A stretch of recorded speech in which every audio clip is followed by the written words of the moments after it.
Someone who's part of the itty bitty titty committee, I will not allow you to disrespect a sister, okay? How fucking dare you?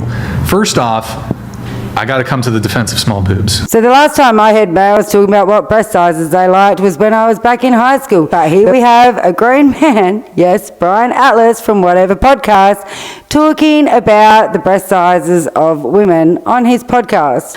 I mean, the guy could be talking about anything and he's talking about the size of boobs. Okay. Jake, are you a small boob? I can't defend them, unfortunately.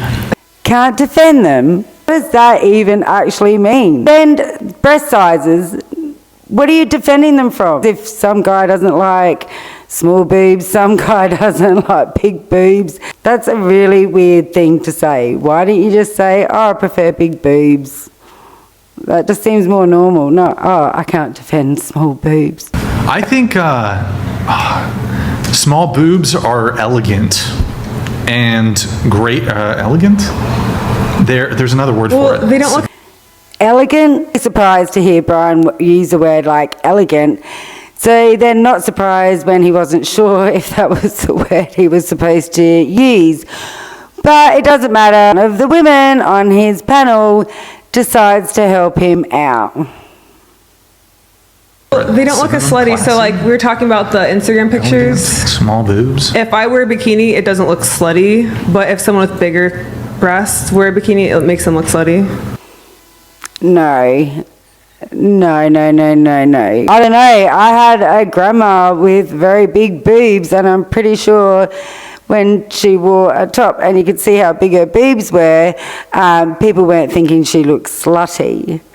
I feel like Brian obviously has just said this because he has a lot of women on his panel who have had boob jobs. So obviously he's just been an ass. But the fact that a woman is like, yeah, no, I guess big boobs are just more slutty. It makes them look more tasteful. Refined. How do we say this?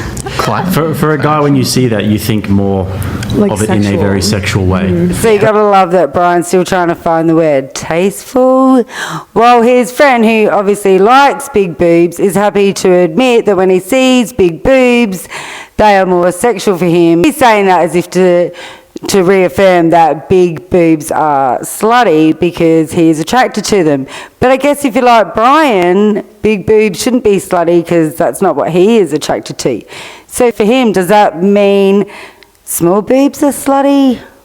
Yeah. That's like a guy who has a six-pack with his shirt off compared to a guy who has a dad bod with his shirt off. That's a good way to put it. A good way to put it, because not everyone with a six-pack has a good-looking body, and not everyone with a dad bod has a bad-looking body. Because a guy has a six-pack does not mean I'm going to be attracted to him. I like to think, this always gets me hate from everybody, like you look at Greek statues, Roman statues of women, they don't have giant fucking can crusher titties. They got like maybe a B cup. Generally, they're quite voluptuous as well in a lot of those. Yeah. That is true.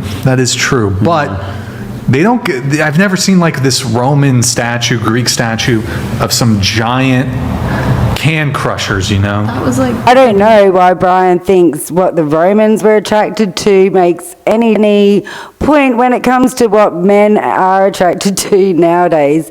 So I don't think what the Romans liked really mattered. If you look through history and different times and different cultures, like different body parts, and there were certainly times in history where big breasts were seen as beautiful, even if not in the Roman times.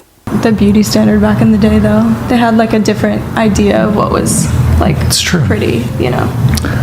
But maybe they were onto something. You know what I mean? What do you mean? Maybe they were onto something. Are you trying to sound deep? As if you've said something intelligent? I mean, as Brian is quick to point out, and as we all know, the Roman statues also had very, very small penises, because small penises were seen as attractive back in Roman times. Brian even admits also, the male statues, the penises weren't very big. I just want to throw that out there. Just throwing it out there, ladies. Just throwing it out there. So, like normal, when Brian Atlas is trying to make a point on his whatever podcast, he starts out weak and he ends up weaker. He literally makes no point ever. But this is one of his worst fails. It's a shame that Brian hadn't actually picked up that the reason all the other adult men around him had stopped talking about whether they liked big boobs or little boobs and which one was better back in high school, because that's the end of the conversation. There's no more depth to it. But there you have it, Boob Talk with Brian Atlas on whatever podcast. Anyway, let me know what you think about him, his conversation, and this video in the comments section below. Thanks for watching. Bye for now.